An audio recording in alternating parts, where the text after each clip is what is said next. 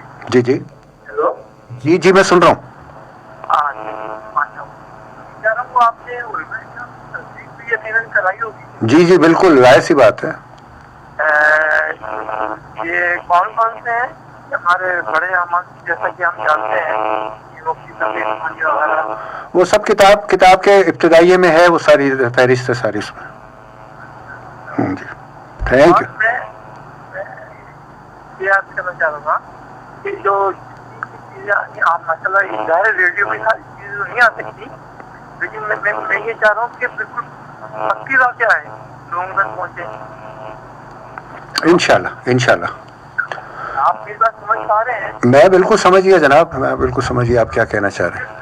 جو عوام جو ہے نا کچا ہوتا ہے.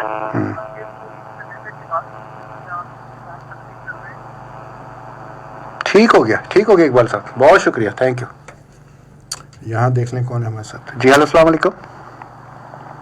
برائے مہربان. Hello hello. جی السلام علیکم. وعلیکم السلام. جی کون صاحب اور کہاں سے؟ حافظ محمد ظہیر. جی محمد ظہیر صاحب، حافظ صاحب. وعلیکم السلام سر. آپ کو آواز آ رہی ہے؟ جی جی مجھے آپ کی آواز آ رہی ہے. سر آپ کی نا آواز سے صاف نہیں آتی ہے. میری آواز آپ کو صاف نہیں آ رہی؟ اچھا میں کاموں کی سے بات کر رہا ہوں. ٹھیک ہے قاری صاحب، مجھے آپ کی آواز آ رہی ہے، آپ بولیے. سر میری یہ ریکویسٹ ہے جی جی کہ آپ کال نہ لیا کریں. ٹھیک ہے. آپ کی نا جو آپ نے کال لینی ہوتی ہے وہ آپ گفتگو کیا کریں. جی انشاءاللہ.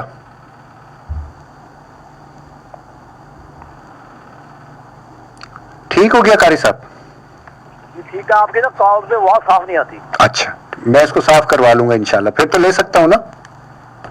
ٹھیک ہے سر. جزاک اللہ، بہت بہت شکریہ. یہاں دیکھ لیں تو کون ہے ہمارے ساتھ. جی ہلو السلام علیکم. السلام علیکم. جی وعلیکم السلام. جی عالیہ ممتاز رنگی ٹاؤن سے. جی عالیہ ممتاز. بھائی اللہ تعالیٰ آپ کو بہت بہت خیر دے. آپ بہت خوبصورت پروگرام کرتے ہیں بھائی. جزاک اللہ، بہت شکریہ عالیہ. اور میر انیس کا میں بھی کہوں گی کہ آپ دوبارہ سے وہ سلسلہ شروع کریں. انشاءاللہ میر انیس کو میں شامل کرتا ہوں. جی مدینے سے رخصت. ٹھیک ہے بھائی. ٹھیک ہو گیا بھائی، ٹھیک ہو گیا. تھینک یو، جزاک اللہ. السلام علیکم. اچھا جی یہاں کون ہے ہمارے ساتھ. جی ہلو السلام علیکم. وعلیکم السلام. السلام علیکم سلیم گیلانی صاحب. جی جی بات ہو رہی ہے. آن ایئر ہے آپ. بہت بہت شکریہ. کافی عرصے سے آپ کا پروگرام سن رہا ہوں. الحمدللہ.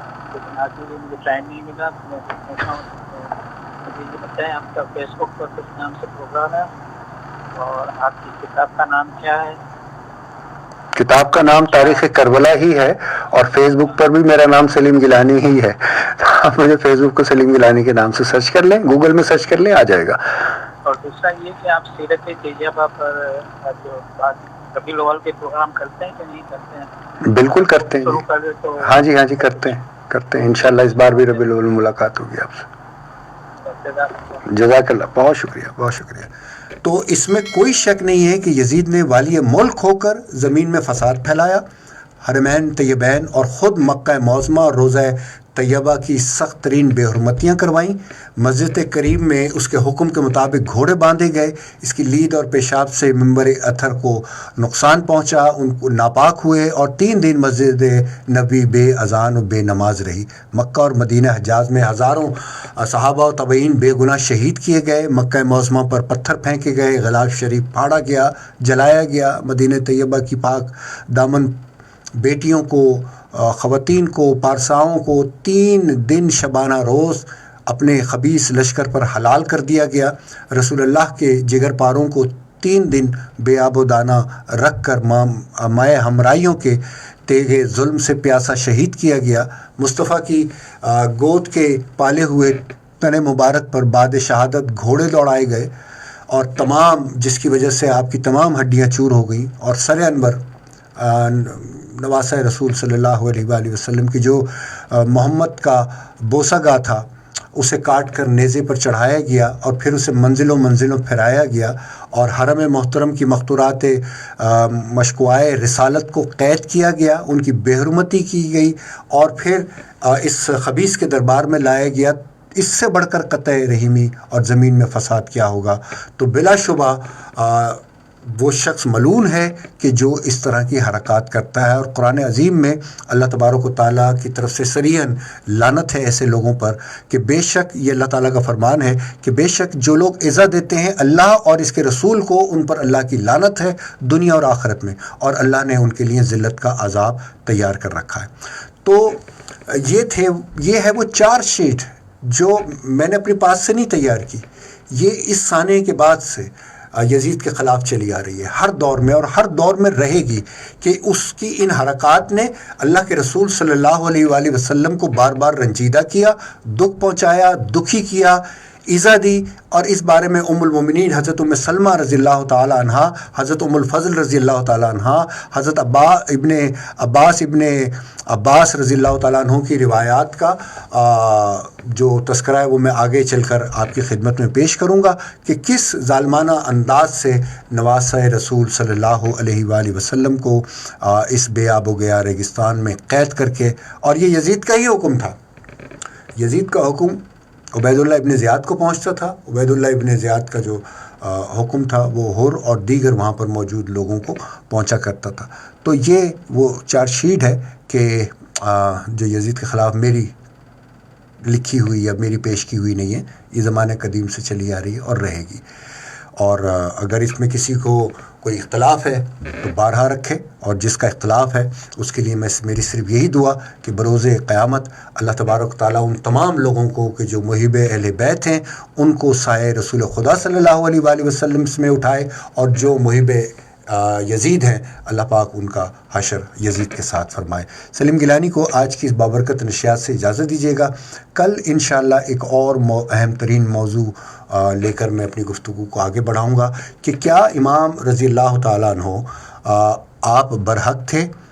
اس پر بھی بہت ساری تنقید لوگ اب آپ کرتے ہیں، تو اس حوالے سے کل میں انشاءاللہ بات کروں گا۔ تو آج جس طرح میں نے یزید کے کردار کے حوالے سے بتایا، کل امام رضی اللہ تعالیٰ عنہ کی جو حق پرستی ہے اس پر میں آپ سے بات کروں گا۔